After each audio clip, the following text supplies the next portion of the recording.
Hey everyone, it's Ethan with Mark Rodney Productions, and today we are actually on a client project and we're going to be talking about how we set up this mobile podcast studio.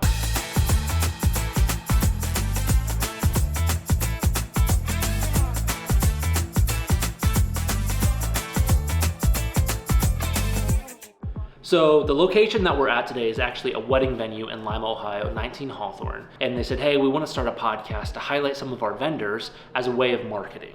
And I was super excited about the idea. The relationship started with us talking through what it would take to make their storage closet, which is where we're at right now. Yeah, Brody, can show you around a little bit. And turn it into a set. I talked to Ethan, who's holding the camera right now. What's up? And I was like, hey, maybe we should go out there and just have a day where we do kind of a test shoot. We had some new gear that we were gonna use. So we came out, we did a test day, we got to set up with the client, talk to the client, learn more about what their vision was, connect on what that was gonna look like. We even talked about scheduling while we were here today, and then come back and shoot them in blocks, and we can get it for an affordable price. 2 full days basically of back-to-back episodes, and that was the most efficient use of our time, bringing all the equipment in and making it the most realistic for the client as well. Now, when we got here today, it did not look like this. We literally got here and the only thing that was set up is the paint. Every time that we are going to be filming podcasts here, we are loading in all the equipment except for literally the microphones and the headphones, and we're going to be setting it up every time and then tearing it back down. So today is all about just figuring out what the set looks like, pre-lighting a little bit, but we're still tearing it down. We'll be bringing it back, loading in and out. Now, the podcast microphone that we recommended are some of my favorites, the Rode PodMic. This is the original XLR version, and then these are Audio-Technica N20X, I believe, headphones. I like them a little bit more slimmer profile, and then they have the right connection for your headphones. I have a 1/4-inch jack extender. My favorite cables, by the way, for XLRs and these 1/4-inch cables are by a company called Pig Hog. Links to everything that we're talking about today will be in the description. Those are Amazon affiliate links, so if you buy from those links, we will get a kickback from that. So do that, please. So please do that. We're not sponsored by anybody though, unfortunately, not yet, unless any of your companies are listening. No, great cables, they're nice and sturdy, and I have confidence in them. I think they have a lifetime warranty too, which is always great. Ultimately, what we have is 3 Blackmagic Pocket cameras. We have 2 4Ks and a 6K Pro running into an ATEM Mini Pro ISO. And then we picked up a Rodecaster Pro 2. And then you can see we have a microphone running into one of the channels so the guests can hear us in the headphones. Because today was just a setup and essentially a practice day for us, we were able to actually record from the ATEM straight to an SSD. We have a Samsung T9 that we're recording to. And then I was actually able to synchronize the audio from the Rodecaster and show the client right there in Premiere. And so he has an idea of what this podcast is going to look like. Obviously, that's the advantage of live switching is, you know, you're taking care of the editing as it's happening, but I can show him exactly what it's going to look like. And we were able to work on the look of the podcast, even though it's not going to be a permanent setup, right here on the fly. So I'm going to show you how I thought about keeping all this stuff and bringing it on location.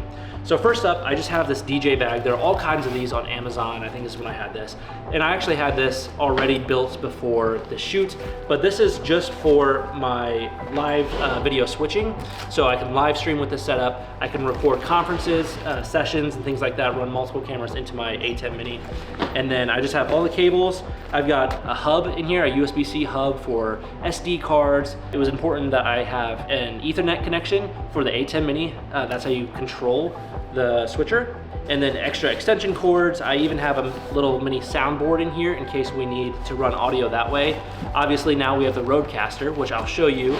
I got this bag just for audio cables. The Rodecaster can run 4 XLR mics into the inputs, so obviously that's a lot of cables, and then you got headphones running out so they can listen to the mix as well. So just put in these little Velcro dividers, and then has a nice, just all in one spot, and then I labeled it, put on a piece of duct tape, use a label maker, and labeled audio cables. So then I have my video switching equipment and then my audio cables all in this, and we can just throw that on our cart when we're loading in and out.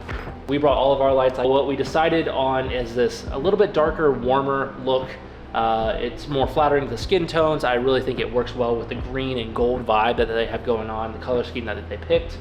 And so I'm just using these newer 1x1 LED panels with the included softbox that I have. And then I have two Amaran 2-foot tube lights up there on C-stands, just giving a bit of a hair light, popping them off of that background. We're also blasting a 200X on the daylight color into the ceiling. We got a bit of a metal reflective ceiling up here, just to give the space a little bit more fill. The nice thing about this setup is we can run this all into the ATEM and then have our display here with just an external monitor. Plug it in there, and then I've got the computer here to control the ATEM settings if we need to. And then we just started dialing it in from there. And we spent, what, Brody, like 4 hours or something We like spent that? 4 hours. We got here at 1 and we didn't get done till 5.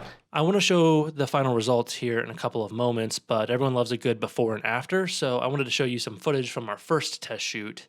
And you can tell it's just kind of boring. The lighting is kind of flat. There's no visual interest in the background.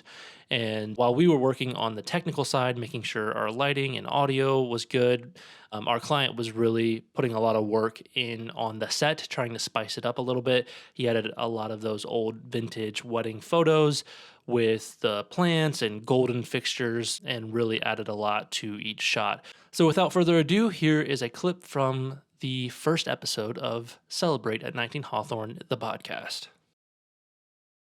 So I have one question for you that I don't know that you're going to know the answer to, but I've always wanted to know. Okay.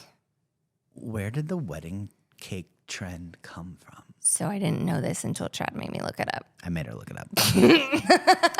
Because I will be very honest, I had no idea why the traditions of wedding cakes happened. Like, why? Why? Oh, there's so many traditions in weddings. Why wedding cake? So the thing that I saw when I looked it up, I mean, that's the thing is that it's such a vast, like it's different in every continent. It's different. So if you are one of those people who wanted to start a podcast, but you're worried about all the technical side, how do I record the audio and should I have video with my podcast? Well, we have all that figured out and we can come on location and bring all of our stuff. We can block shoot episodes for you and help you get that vision off the ground and share it with the world. So pretty excited about this one. So if you're looking to start a podcast, feel free to reach out to us. Mark Rodney Productions. MarkRodneyProductions.com.